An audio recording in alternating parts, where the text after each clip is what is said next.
only just begun.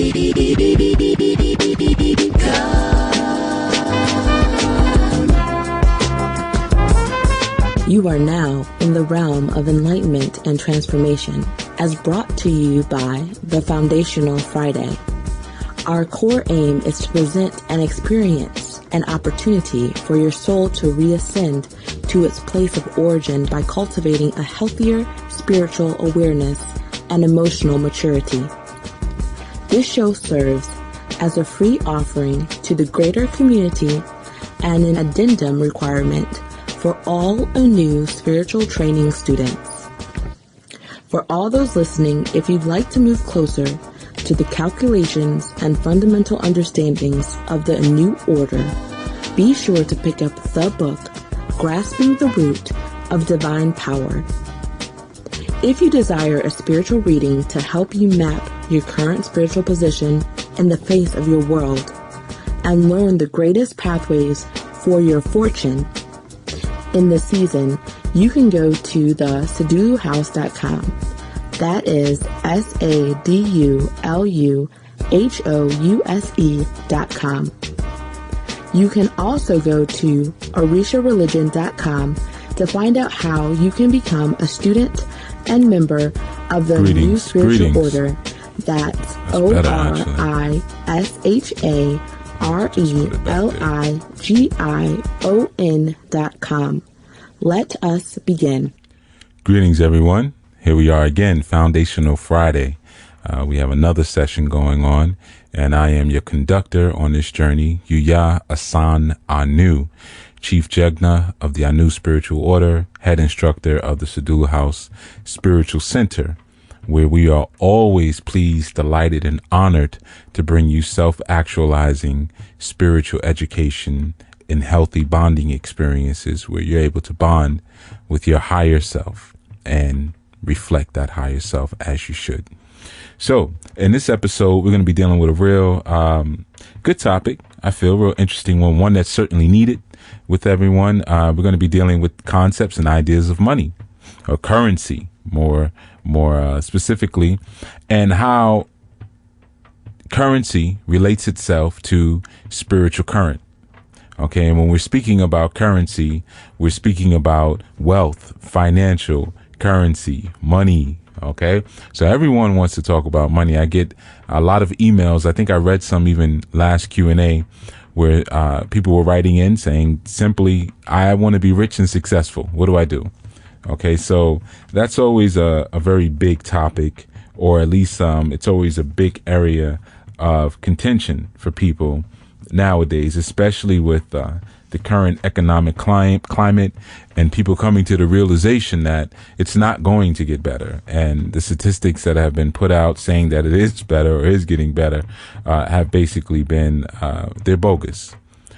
So people are trying to tap into their spiritual and metaphysical understandings at this time and use a greater measure of creative financing, which I am all for. So I figure now will be an excellent time to share some information and maybe a different perspective on how one can go about acquiring wealth for their homestead in order to maintain the liberty of said homestead.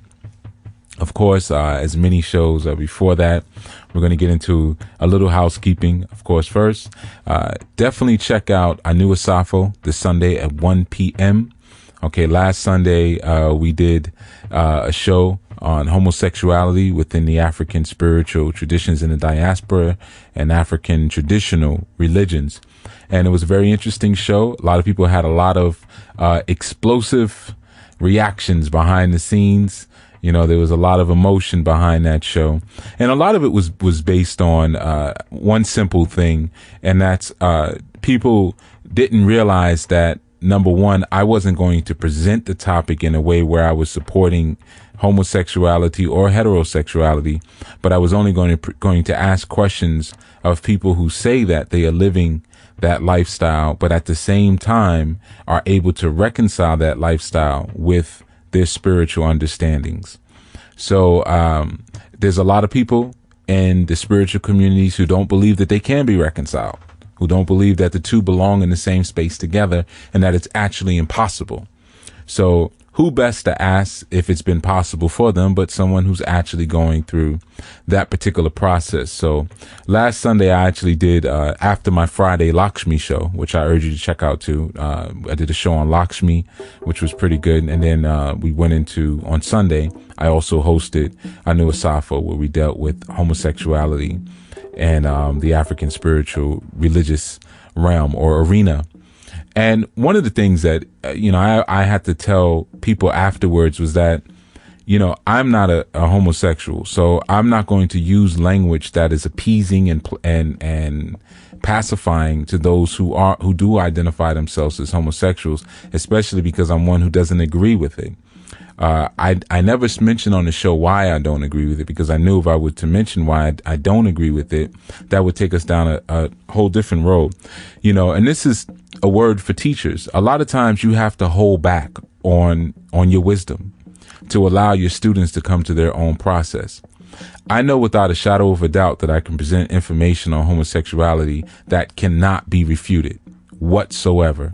And even some of the questions that I asked on the show could not be answered. And they were very basic questions, but they couldn't be answered because in truth, there is no logical answer to it. There's only an emotional answer. But again, I never really got into why I'm against it, why I disagree with it, or what I do about my feeling, which is nothing but continue to be me. That's all. I'm against it, just like I'm against a lot of other things. So I haven't waged a campaign in a war against everything that I'm against, but I have no issue showing that this is the side that I stand on. And I stand on the shoulders of my Egun, of my ancestors, and I follow within that lineage and that path. Now, if other folks are feeling that they're doing the same thing, that's fine, because, your ancestors may not have done what my ancestors did. When we say ancestors, we have our personal blood lineage ancestors, and then we have our national ancestors, those who we all identify with, the Nelson Mandelas and the Eartha Kitts, and the Lena Horns and the Patrice Lumumbas. And, those would be more of our national ancestors, where they represent our nation. If we were to say that we actually have one, if we could just say, okay, we have a black nation, for instance. Okay, so I'm following my own call based on what my Egun have led me to, and more importantly, based on the body and the wisdom of information, knowledge, and understanding, wisdom and understanding that I've been able to acquire up until this point. It gets really interesting when you disagree with someone sometimes, and these traditions, people will listen to my shows in and out and say, wow, this is amazing. This is genius information and material. I've never heard it broken down like this. But as soon as I say something that disagrees with something they feel, now all of a sudden they have to school me and I don't know anything. As almost to say, well, you can be extremely analytical, extremely on point in this one area, but when it comes to this one, you know nothing about it. And that's just, that's BS, basically, for lack of a better word. That's just BS. People a lot of times don't want to face the truth of what they're actually doing, or don't want to face this one simple truth. And that's the fact that we all came down here to get corrupted. So there's very few activities that you're going to engage in, especially the ones that you place an identity label on, that are not corrupt. Most things you place an identity label on have already been corrupted. Even if you're calling yourself a father, a mother, a daughter, an uncle, you don't even know what it is to be those things. A spirit worker, you're still corrupted. Even in your spiritual work, you're not pure. What you're doing as a spiritual worker is you're channeling the pure energy to the person. You don't want to give your energy because yours is tainted and compromised. So you have learned how to channel it. Just like I can channel information to you while I'm doing a show, but sometimes it's hard for people to understand that concept, or they can't separate themselves from their activities. And if that's a real big challenge for people, then they need to really be focusing on that first before they start trying to get into a lot other deeper levels of this information, because you won't understand it. because that identity that you've locked yourself into, that you feel you can't separate yourself from, will always be your stumbling block, because that identity is going to fight for survival. It's going to fight for its liberties, for its longevity, so it can always be. And if something is presented to that identity that threatens its livelihood, it's going to fight and buck back, and it's going to create all kind of stirrings and ideas in your head in order so that it can stay alive. So that's not, I'm just speaking about homosexuality. There's a lot of points sometimes that people feel they need to hold on to. Some people have a victim persona that they master. And when you start giving them information that shows them that they're not actually being hunted, but in truth, they're the hunter, because they're the ones hunting for people to feel sorry for them all the time. And if you don't, they begin to attack you. If you tell them that starts to shed light on the victim personality. And once you shed light on a spirit, it begins to dissipate. Because remember, spirits do not live in light. They live in the dark. So people have a lot of dark energies around them that are fighting and scrambling for their own survival. And that makes them sometimes not want to hear certain things, or unable to hear certain things. And I did a show on this some time ago when I dealt with the concept of being deaf, dumb, and blind. So, we deal with that at times, but I don't deal with it really. It's not my problem. I have bigger fish to fry. I got hundreds of students literally that reach out to me daily, that need information, that need guidance, that need instruction. So I really am not here to try to accept anyone and what they're doing, especially if I know without a shadow of a doubt that it's wrong. Plain and simple.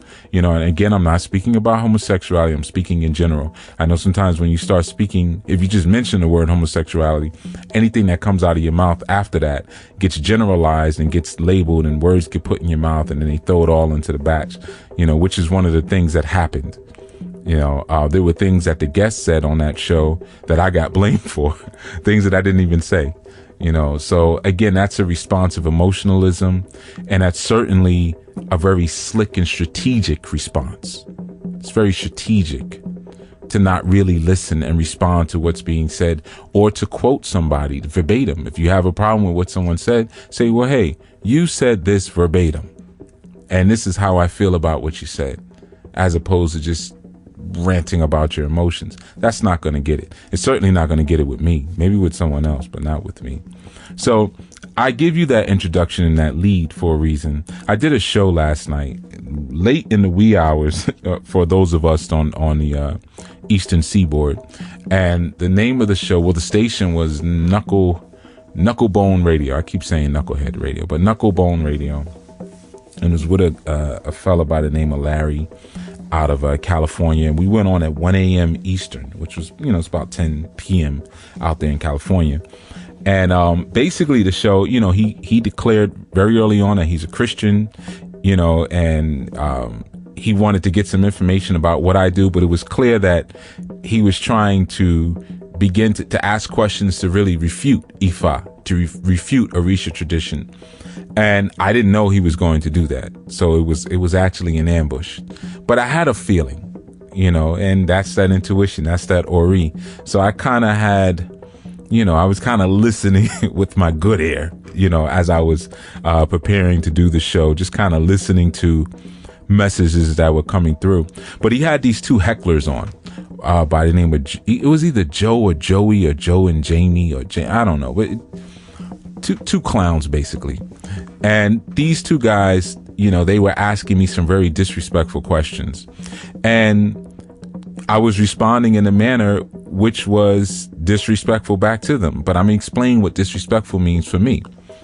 Because they were asking questions that were disrespectful, I was speaking about things that dealt with divinity.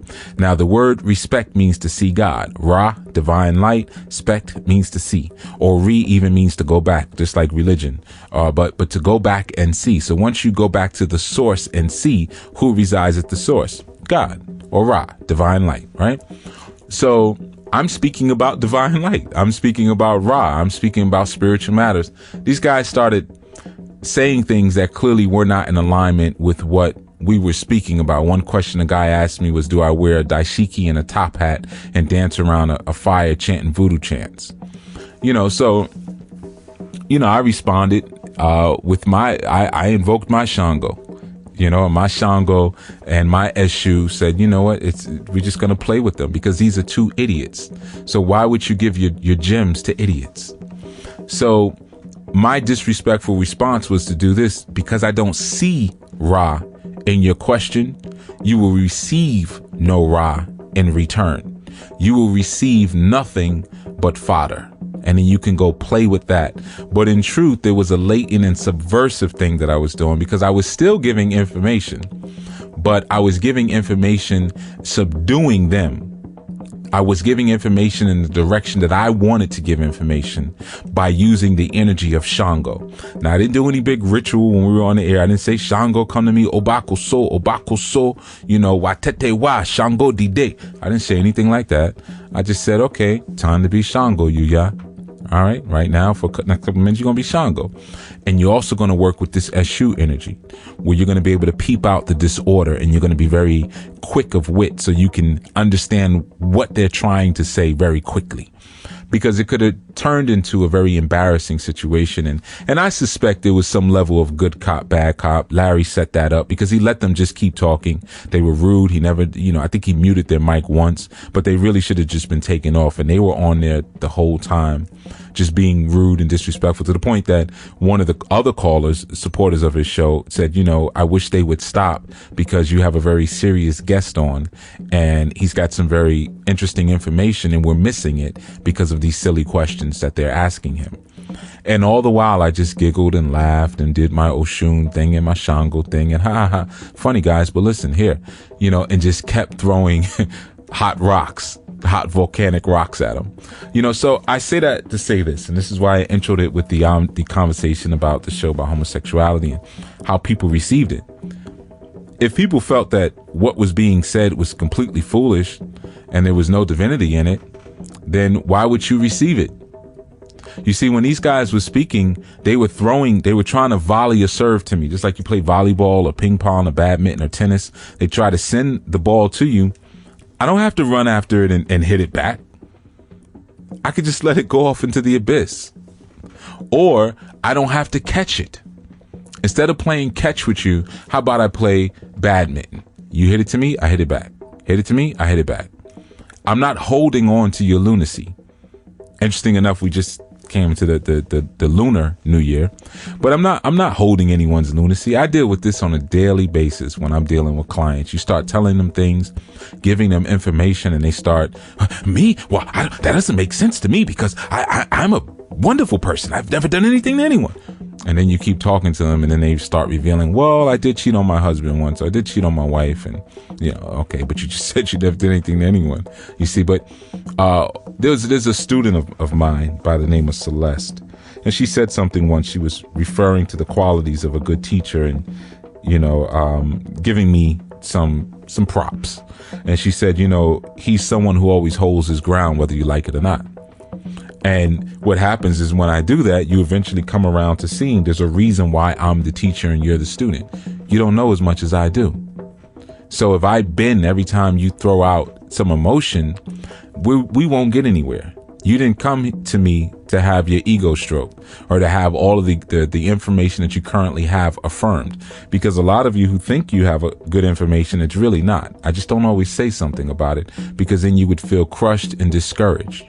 So sometimes I'll let you go on and I'll throw you a little gem and say, well, hey, you ever thought about it like this? You ever looked at it this? Maybe you can add this into your theory. And that's the gentle hand that guides a student along. It's not always, oh, you sound ridiculous. Well, why would you say something like that? It's this. So a lot of times, even when I'm doing these shows, I think people are sometimes a bit surprised, especially those who know me personally, because they know how nerdy I can actually be when I want to be. How technical I can be when it comes to spirituality and how deep, quote unquote, things can get when I start really exchanging with someone at a certain level. But this show, so they're always surprised, like, oh, I thought you were going to be hitting this and that. You always talk about this behind the scenes. Yeah, but the masses are not really ready for that. You're not going to feed a baby, a steak. So you have to I'm not saying that you're all babies, but a lot of you are. So out of consideration and courtesy and love, There's a certain way I have to present the information that I present to you, but more importantly, when you have someone who's disagreeing with you, it doesn't mean that they're rejecting you. So just because these guys are making jokes, I didn't take it personal. I just said, these are two fools. That's all. They don't want people to learn. They're not even engaging me in questions that are actually challenging, that would actually maybe show some holes in the armor of the information that I'm presenting. They're just being stupid. That's it. So there are a lot of people who would have been on that show and would have been infuriated.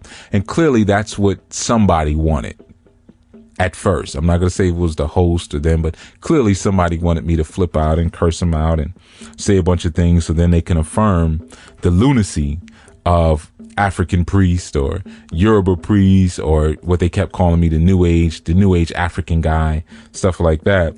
But I came onto the show as a gentleman and I left as a gentleman. Actually, I don't want to use that term because a gentleman is really a sucker.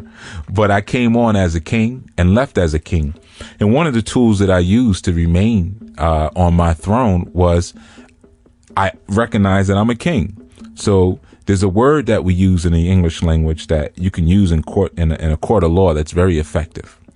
When a judge asks you a question and tries to posture themselves as a ruler or nobility, which is against the law, actually, by the way, when they say, hey, call me your honor.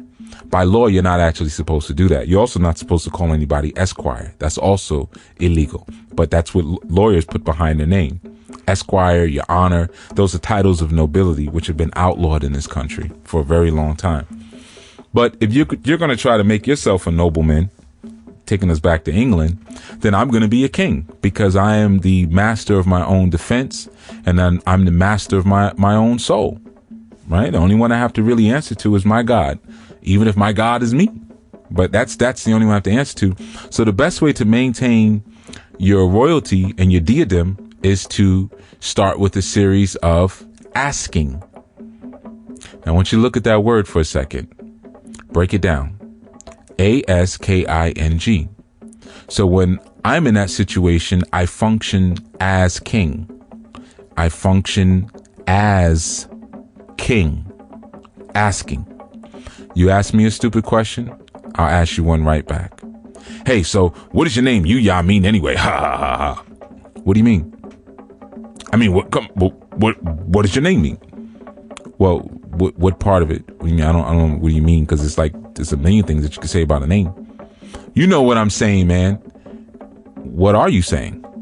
You see what I'm doing? I'm playing volleyball right now. You ask me, I ask you. You ask me, I ask you. You ask me, I ask you. Why? Because I'm maintaining my position as king.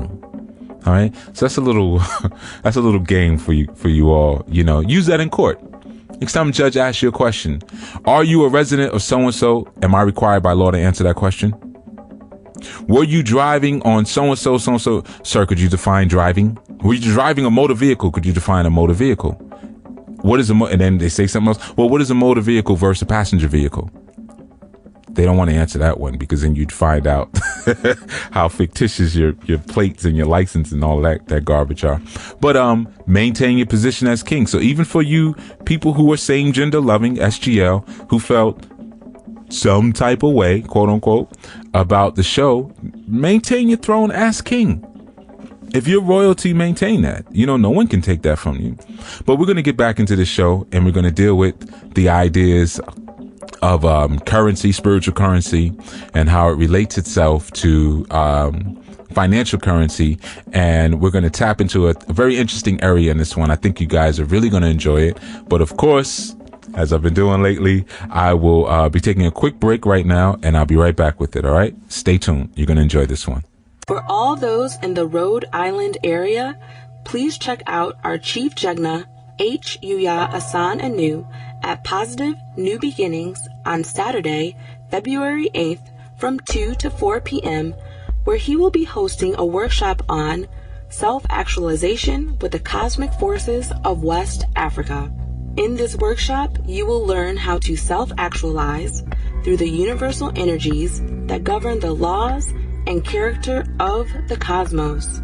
This workshop is a continuation of the Unleashing of Cosmic Forces of West Africa series that is currently being enjoyed by thousands of listeners on Chief Yuya's popular blog talk radio show, Enlightenment and Transformation. At this workshop, 15-minute readings will be offered for $20, as well as the Phase 1 spiritual training class will be offered at 50% off for the workshop Self-Actualization with the Cosmic Forces of West Africa. The workshop is Saturday, February 8th from 2 to 4 p.m. Eastern Standard Time at Positive New Beginnings, which is located at 877 Broadway, East Providence, Rhode Island. The cost of this event is $13 at the door. However, as a special discount for those who RSVP on meetup.com and pay in advance, your entrance fee will only be $10.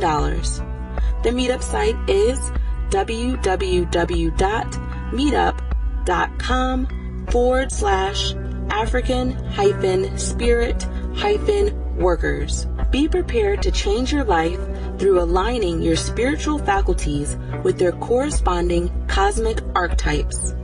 Meet Chief Jegna H. Yuya Assaan-ANU at Positive New Beginnings on Saturday, February 8th from 2 to 4 p.m.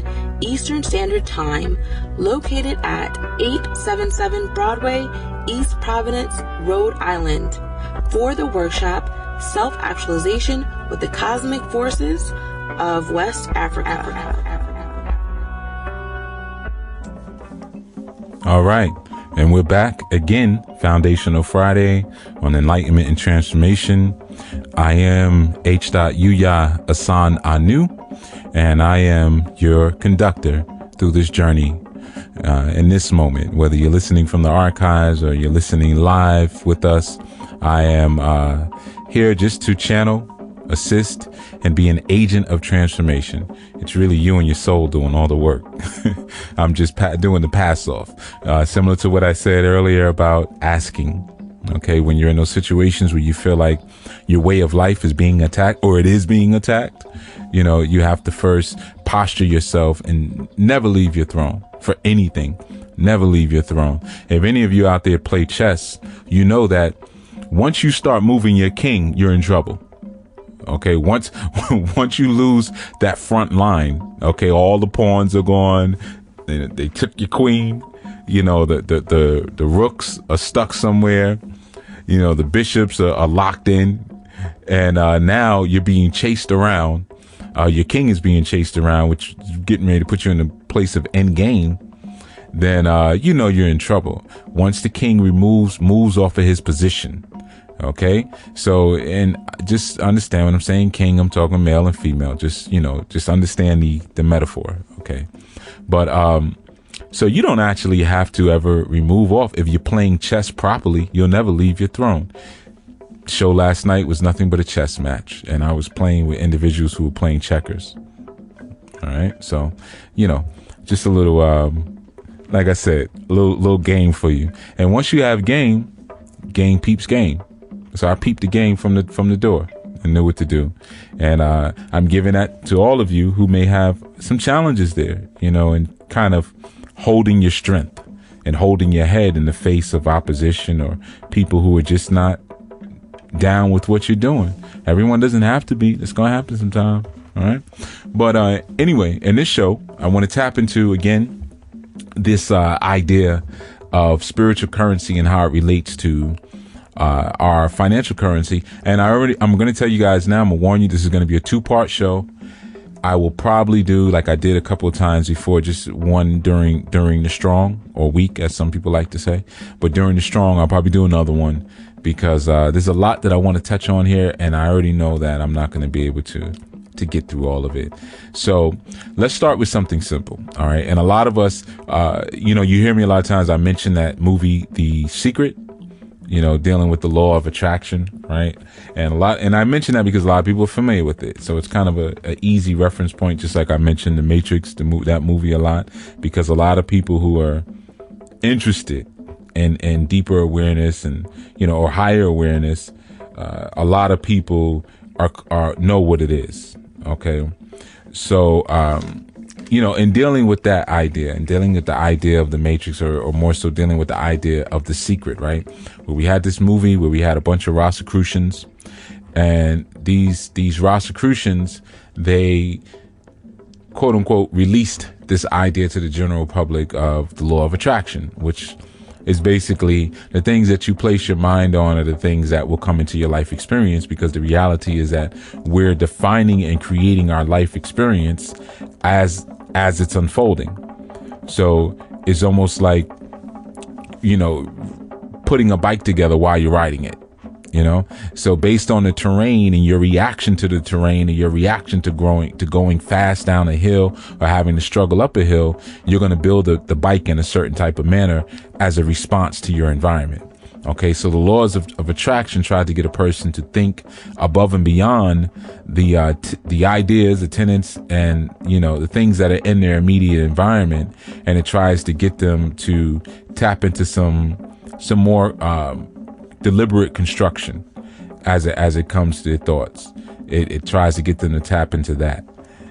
So what we're really dealing here with, I just want to tap into the idea of the laws of attraction for a moment, because I'm going to use a model for you all that may help you in what we're doing. And I'm going to use the model of the 7 hermetic laws. Some people maybe have heard about the 7 hermetic laws. If you haven't heard about it, you might have heard about the 7 universal laws. These laws come out of the hermetic laws. And I'm going to explain what that means and how it relates itself to money, where we're going with this. And in this particular episode, I might just focus on the laws for right now, and then I'll do the correlation in our part 2. So that way I don't have to leave out too much. I always leave out a good chunk anyway. Just try to keep things basic. And plus, if you want the deeper information, join our new spiritual training. Go over to saduluhouse.com, put in that coupon code, saduluhouse.com, and sign up for classes using the coupon code saduluhouse.com. Or you could use the coupon code orishareligion.com. However you get there. But when you want the deeper and more cutting aspects of what we're talking about, you have to become a student for that. But I still aim to give something very nutritious in this experience, but there's only but so much time I have when I'm doing these shows. So as a student, I get to spend more time and I can go deeper beneath the surface.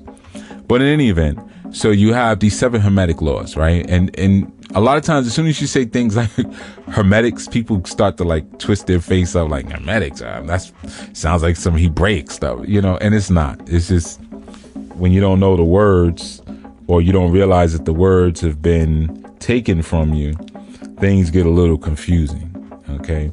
But the 7 hermetic laws come out of a book by the name of the Kybalion. Okay, spelled Kybalion, the Kybalion. And the Kybalion was written by a person known as Hermes Trismegistus, right? Now, Hermes Trismegistus, which is Greek. This is the Greek word, Kybalion, Greek, okay? But Hermes Trismegistus is actually the archetype Hermes. Okay, but Hermes Trismegistus, Hermes, the name Hermes, right? It's Hermes, the one with the wings on his feet and everything. But when you put the Trismegistus with it, Hermes Trismegistus is Thoth. Okay, the archetype of wisdom and the scribe. Now we know the original name for Thoth was Tahuti, or in our Yoruba, Orunmila, right? So we have this aspect known as Thoth or Tahuti. Hermes Trismegistus is Tahuti. Tahuti wrote the Kybalion. It is not Greek. It is not Jewish. It is not Hebraic. It is Kemetic. So that's why when you looked at the movie The Secret, you saw the book Buried in Egypt. Okay, see, they always tell you, but they just have a real slick way of telling you. So certain people get to pick up on it, but the masses don't really. But you find again with that book, the person was being chased by Romans and he hid the book in the sand. This is Kemetic stuff. Okay, but the law of attraction came out of the 7 hermetic laws, and those laws, just so you know, again, when we're dealing with Hermes, it's a very deep term. There's actually a term called hermenical, right? Hermenical. And hermenical is a term that's used in glassware and like manufacturing. It's called hermetical sealing, and it comes from the term Hermes, because Hermes Trismegistus, or Tahuti, is said to be the father of alchemy. The father of alchemy, or like how we have in the Orisha tradition where different Orisha are over different forces, right? You know, so just like you have Orisha Oko, who are over agriculture, and Osayin, who is over the alchemy that is done with plant life.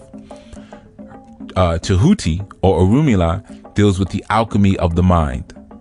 All right, so he's actually the patron of alchemy. So this form of hermetical sealing is a sealing that's typically done with glass. Okay, so these are just manufacturing terms. These are not even anything that you'd find in a book of esoteric information. This is what you'd be talking about on the job, and would probably have no idea that you're talking about Tahuti. You know, that you're talking about Hermes, who's also a form of Eshu. You know, so because he's a messenger, right? So again, I just wanted to make that clear before we go on, that we're not talking about anything but source information. We're going right back to the source. But you have these 7 hermetic laws, right? And the first one that's usually cited is the principle of mentalism. Then you have the principle of correspondence. You have the law of vibration. You have the law of the principle of polarity. You have the law of rhythm, the principle of cause and effect, and the laws of gender, or the law of gender, right? And these are the 7 laws that make up the 7 hermetic universal laws. Now, starting with the idea of mentalism, which is the first law, which is such a critical one, because now you notice in that you didn't see the law of attraction, but the law of attraction does come out of the 7 hermetic laws. Okay, and I'm gonna show you how. It's just a really slick thing that they did when they put that together. And in truth, it was actually Esther Hicks who took issue with that. She had a problem with that because she actually did want to cite some of the Kemetic resources. And that's why if you ever look at The Secret, there's actually 2 versions of it. There's one with Esther Hicks, and she's giving a lot of information. There's one where it's like real shortened, and you don't see her too much, and she's replaced because she had a problem with them, and they had some type of battle that went back and forth or whatever. I don't know. But in any event, okay. So the law of mentalism, why it's so critical to the law of attraction, because when you're dealing with the law of attraction, it's like, okay, I want money, visualize money, write myself a vision board. Okay, cool. But where is the mental compass? Where is the moral compass? Okay, we can speak abundance until we're blue in the face, but is that what we really need? Do you need a lot? This kind of sound like gluttony, right? What about the mental compass and the moral compass that determines first the cause or the originating point of the things that you're seeking to attract into your life? Because I could just say, hey, well, I like this woman who works in a coffee shop. I'm going to put pictures of her all around my room. It sounds kind of creepy. People do it. And I'm going to put candles in front of it, and I'm just going to focus on her energy all day and night. And next thing you know, she starts giving me energy, and she starts relating to me and speaking to me. And then I find out eventually that it's not a good thing. You know, maybe I'm not good for her. She's not good for me. But that's because I didn't have that moral or mental check off first. I just went right into gimme, attract, gimme. Whatever I see, I want. There's a problem there, right? Because when you're dealing with mentalism, you're conjuring things through your imagination. So there's things that you don't see that your mind will reveal to you. Okay? So the idea of mentalism, you know, as expressed through the Kabbalion, there's a quote in it, and it says, the all is mind, the universe is mental. And what that particularly means, is that when we're speaking about the all, we're speaking about all the things that make up this amazing miracle that we call life. That is the all. Okay. So this amazing miracle of life is actually an intelligence. That's why sometimes when you hear me speak, you hear me say the supreme intelligence. Okay. So it's not that these things are happening accidentally, or life moves and progresses and evolves in a haphazard manner. But it's actually a mind, and the universe is a mental place. Okay. So if we can understand what that means, that the universe is a mind, or the all things and creations are a mind, we can understand that the mind itself is a womb, and is the womb of all creation. So it can create your physical reality, or it can help to usher in and be the gateway to your spiritual reality. But the mind can block that. That's that Eshu, the gatekeeper. That's that ego, what I was talking about earlier in the show. For instance, I could have came to a revelation when I did that show last night, right? But let's say if my temper flared up and I became angry and I felt offended, like my identity is being attacked and somehow I'm dying because of these things that they're saying to me is changing who I am, and I can't stand for this. That's that ego flaring up and trying to protect its identity. So then what happens is that now it creates a blockage. That creates a blockage to the crossroad of you going to your higher place, going up beyond that heart chakra, and it goes down into the root chakra where you feel like you need to control and have power over your physical environment or your human or temporary identity. You see? So the law of mentalism is very important, because once you understand the law of mentalism, you understand that the brain is an important thing while we are here in our created and phenomenal universe, because this universe is a phenomenon unto itself. So while we are here, it is important to sharpen and open the mind. Open the mind. By opening up the mind, you become the Onibode, as we say in Yoruba, or the gatekeeper. That's the Hemendal aspect. All right. You can close the mind up through ego. Once the mind is closed up through ego and too much investment in the root chakra, you're now focused primarily on what it is that I can get, what it is that I can take. Okay. What it is that I need for my physical survival. And once that becomes your focus, then whatever it is that you create or you attract to yourself after that becomes a product of your fear of scarcity. All right. So mentalism is extremely important when we're dealing with the law of attraction. And, how this relates itself to our money is this. You will expend your money or your currency based on where your mind places the majority of its focus to. So you can learn and understand the mind of a people or the mind of a group of people just by looking at their expenditures. All right. So there's no way you can be thinking all the time about, I want some rims and I want a new car and I want a leather jacket with beads on it. And at my next birthday party, I want to have Sheila E. come through and play the drums for me and stuff like that. And, if you're thinking like that, and in those terms, and your mind is constantly focusing its attention to that, then that's the bike that you're building while you're going. Remember I said it's like building a bike while you're riding it, because your response to the world is a response based on what your physical condition is. And there's a difference between your physical situation, I should say. There's a difference between your condition and your situation. Okay. There's a difference between your condition and your situation. All right. So your situation, right, is how you respond to your condition. Your situation is how you respond to your condition. Well, how do you become aware of your condition or your conditioning? Through the gateway of the mind. All right. Tapping into that universal aspect that the universe is mental. The all is the mind. So when we're dealing with the all is the mind, that's also dealing with the subcontext of what we call heaven. Because the all relates itself to, we say like the all in all, right? Well, what is the all in all, aside from something that just sounds poetic and sounds pretty? The all in all is a spiritual and unseen subcontext that lies beneath all of reality. That is the all. And that within itself is mental. Okay? So that's why we say things like, or you hear me say things like, the Orisha want to have intelligent conversation with you. Stop asking them to get a mate, but ask them to teach you the concepts of attraction. Okay. And not just attraction, I look pretty, but how do I draw into me that which is best for me, that which complements me best? So again, this relates itself to how we choose to flow money into our life. What is our concept of money? Is our concept of money immediately attached to a material possession? Because if you attach your concept of money immediately to a material possession, then that materialism, think about the word here, because who is the Lord or the archetype or the patron of materialism? Set. Set is also the aspect of your human mind, or Eshu.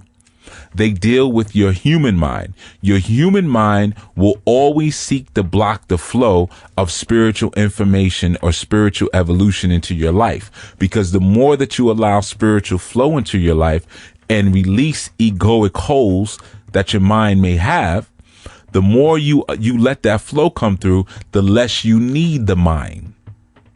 Okay, the less you start to deal with intuition, the more you start to deal with intuition, the more you start to deal with instinct, the more you start to just deal with spiritual urges and hankerings. So the mind becomes less important. Not that it's ever something that we need to get rid of, but the mind is looking to be conditioned. The mind is conditioned by the spirit. The spirit is conditioned by the soul. Okay.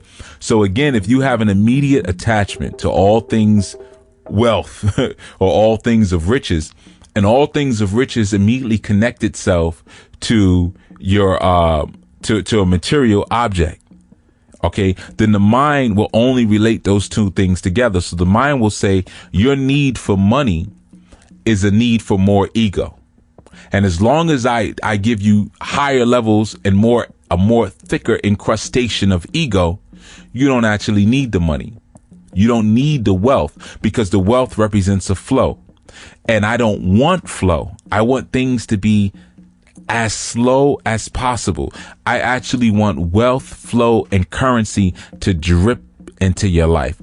Just enough for you to sit back and think about and be fearful of not having, because the more fearful you are, the more stronger the ego will become. Okay. So the all is the mind, and the all is looking for you to open up its own gateways so that the universe can expand. That's why the second part to that phrase in the Kabbalion is the universe is mental. The universe is mental. So if the universe is mental, then can the universe learn something? Certainly. The universe learns things every time you tap into your imaginative energy. Your imaginative energy comes from your spirit. The universe is looking to be fed from your spirit, not from your intellectualism. The universe is looking to be fed from your spirit. Money comes through the form of mental magic through spiritual intellect. Spiritual intellect oversees and opens up the binds of human ignorance. You can see this, for example, when if you listen to the show. And just as a note for that show, you can check it out. It's on YouTube. And because, I usually make a video of the shows that I do, because most people, or a lot of people, not on Blog Talk, so a lot of people come into the YouTube videos. But if you just go on the ANU Nation page, youtube.com/ANU Nation, ANUNATION. Also, please, everybody subscribe to that YouTube page, youtube.com/ANUNATION, ANU Nation, and subscribe there. But you'll see the video, which will give you the show that I did with Larry at Knucklebone Radio and his two amazing racist hecklers. But so definitely check it out, because there's a much clearer copy too of what was on Blog Talk, because their audio quality is terrible. So aside from that, let's get back to our understanding of the laws of mentalism and how they relate to finances. Once we understand that the universe is the mind, and that the mind itself is comprised of the same matter that it uses to create our reality, then we understand that they're one, right? So this takes us back to the same theory as the things that we put our thoughts to are the things that manifest in our world. Okay. But those things that we put our thought to are created of the same substance. The mind itself is a substance. So the universe itself, or the world that we know it, is a product of the universe's mind. Okay. And the products, the things that we see that are energized in our environment, are made of the same atomic structure that the mind or thought is made of. They're made of the same exact thing. Okay. So if you want money, one only needs to think from the atomic, or the atum, atumare, the atomic aspect of wealth and of flow. Okay, because they're made of the same things. The money that you have in your pocket is made of the same substance of that thought. If you picture in your head right now a picture of money, they're made of the exact same thing. This is the aspect of, again, the universe is mental, because the universe is comprised of mind matter. of mind matter. The planet Earth is nothing but a product of something's mind matter. You are a product of mind matter. Your life and your existence and your destiny is a product of mind matter. How do we know? Because we know in the Yoruba system, we say that is the ori that holds the destiny of a person. It is the head, the mind, the brain, okay, that holds the destiny. Because as you're living this life, your ori, which is made of the substance that creates life, is creating and orchestrating the life based on your character. Okay? So this is how money is placed in your life or not placed in your life. It all depends on how you attach yourself to the thoughts of money. Okay, or the thoughts of wealth. And how you attach yourself to the thoughts of wealth. Is it immediately attached to a mental piece where it's only going to live and exist within this reality, or is it something that's attaching to the flow of energy and currency into your life? That is the supreme and the higher aspect of mentalism. That's why Oshun, a deity of abundance and wealth, is signified by a flowing clear river. Okay, the sweet waters, right? It's the flow of things. Okay, this is also a mental flow. All right. That mental flow is made of the same substance as financial flow. Mental flow is made up of financial flow. Egoic people who are not open to ideas maintain the old money that they have, but they really don't have a flow of money into their life. Even though it may appear that they do, they don't. They usually are sitting on old money, or these are the people who are jumping out of windows when the stock market crashes because of what their ego has been built up to. Another aspect, for those of you who, you need to also understand that quantum physics plays a really big part in the ideas of mentalism as it relates to money. And for those who don't know about quantum physics really just deals with how we measure energy. Okay. Because, when we talk about energy and, I feel your energy and this and that, and I got good energy and bad energy, it's kind of generic. It's pretty broad, but when the quantum physics or what we call quantum theory deals with measuring that energy in a unit that they call quanta. Okay. So your actual energy measurements can be measured, your energy units. This is something also that there is a whole movement going, in courts of law where people are saying, I'm going to this court, you're stressing me out, you're putting these false charges on me, or you're doing all kind of harassment. You're actually taking away energy units from my life, and I can measure those energy units and equate a dollar sign to those particular units that you extracted from me. This is a product of quantum physics. Okay. And quantum physics presupposes that, you have particles, and particles move in a certain motion, and that motion is random until they're given a stimulus by some source. And that source in effect can be a thought. Thought will make particles form, not just move in a random position. Remember, God looked down upon the face of the waters. I'm going back to Genesis in the Bible, and he saw that it was void and without form. Okay. This is the random movement of particles. So how do you organize those particles? Made light. You saw that light was good. Okay. Light helps to now bring order to that darkness, because if I encase the light inside of the darkness, meaning that he made man, that brings form and order to the particles. Okay. So one of the things also is that the atomic kingdom is different than this kingdom. Okay, and there are different rules and regulations that rule the atomic kingdom. One of which is dealing again with the idea of waves, like sound waves and particles being like just a piece of something, but all of these things we understand that don't just necessarily come as like how can I put it? Like a laser light that never turns off. A lot of people think of energy that way.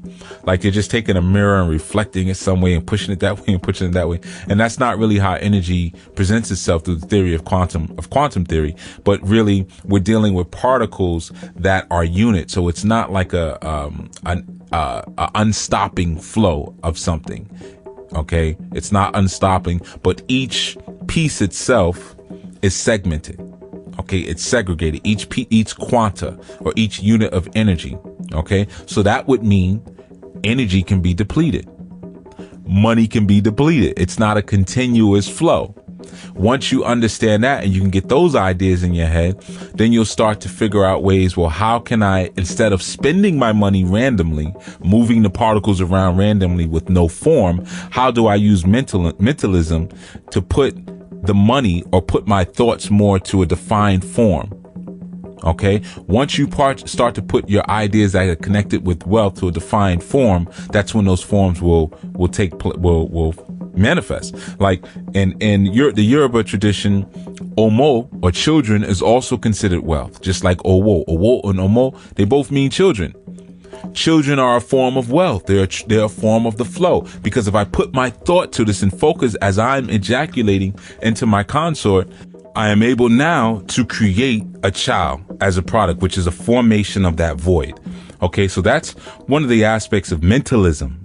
Again, mentalism, the thoughts that we have as we're going into something, and that again relates itself directly to the ideas of quantum theory or particle and wave duality, which is another science that's connected with that. But we're going to get into the law of duality. That's actually one of the hermetic principles is duality.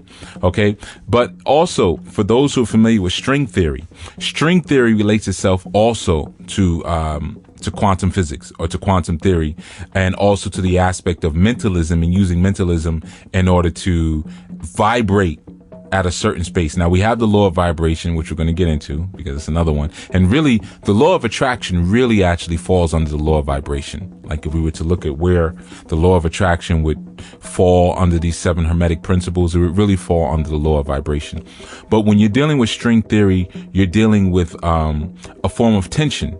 Okay. And you have these different strings, and these various strings create the different representations or the different realities that can exist within the world, okay, or within the world as we know it.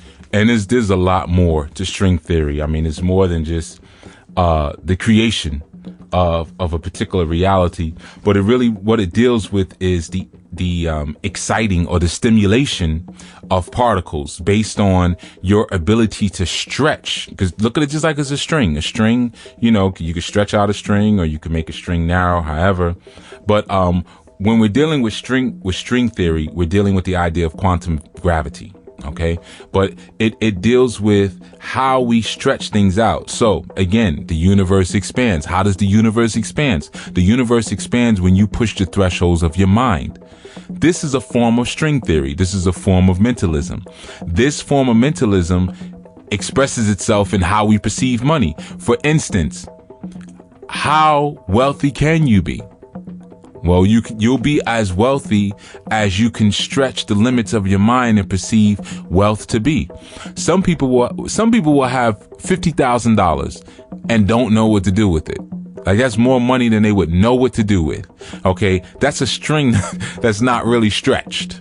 Okay. Somebody will have $500 million and not know what to do with it. Okay. Someone will have $500 million and know what to do with it. And they say, well, I want to make $1 billion with this. Okay. That's a string that's stretched. Okay. That's just a real small, simple example. But when you're dealing with string theory, it's that basic understanding, you know, and you have 2 different forms. You have closed loops and you have open loops.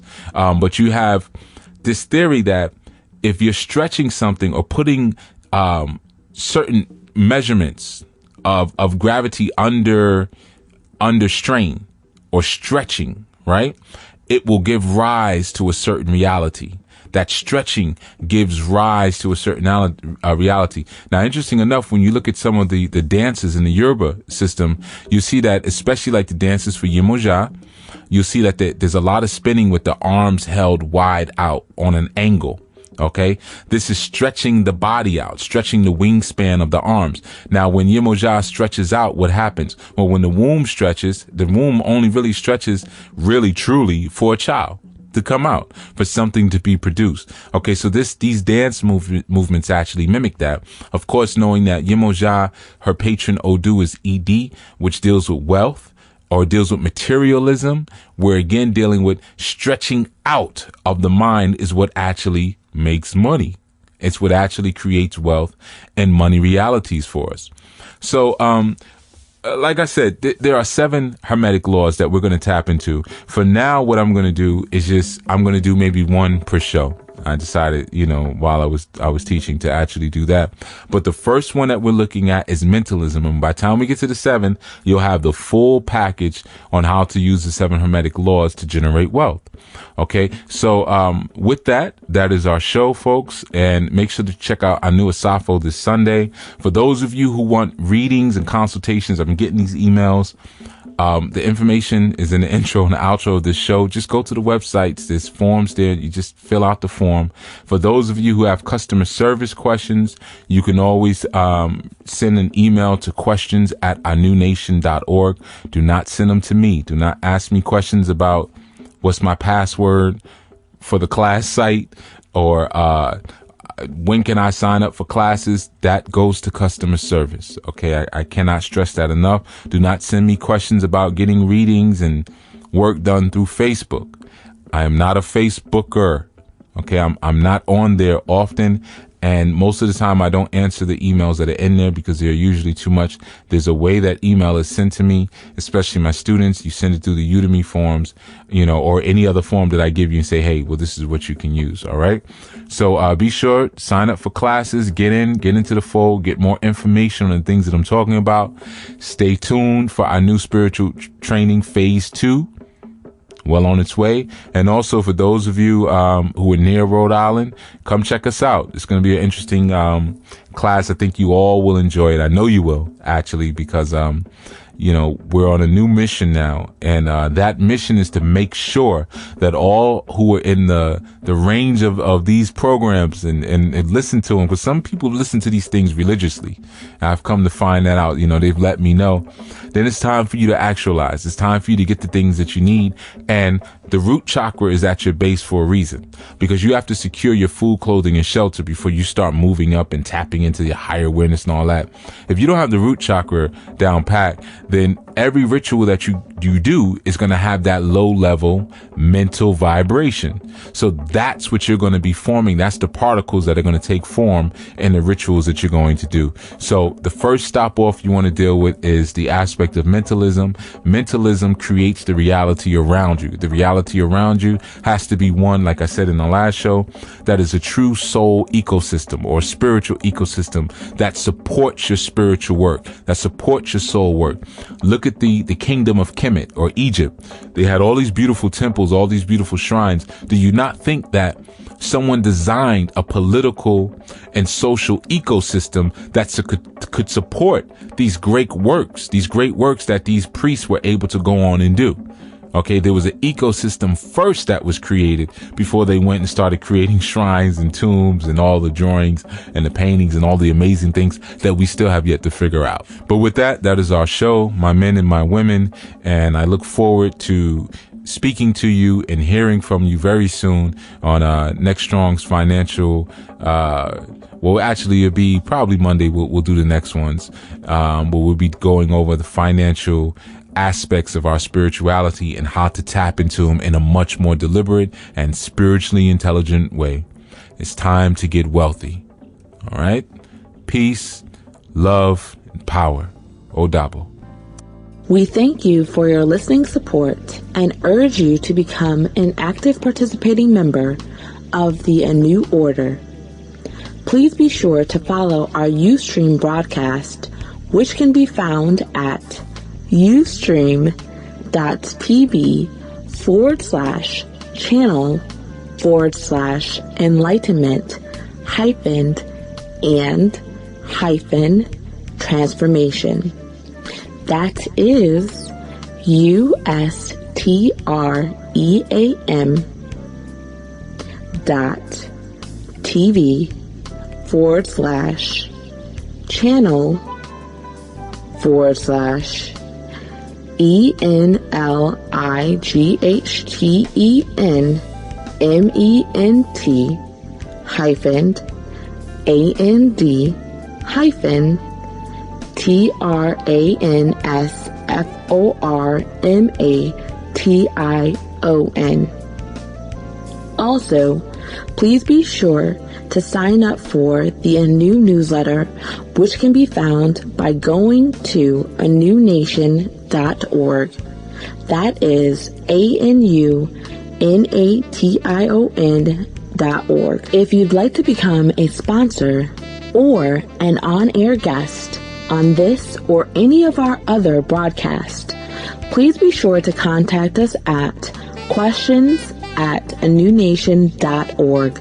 That is the word questions at anunation.org. Thank you for your continued support and be well.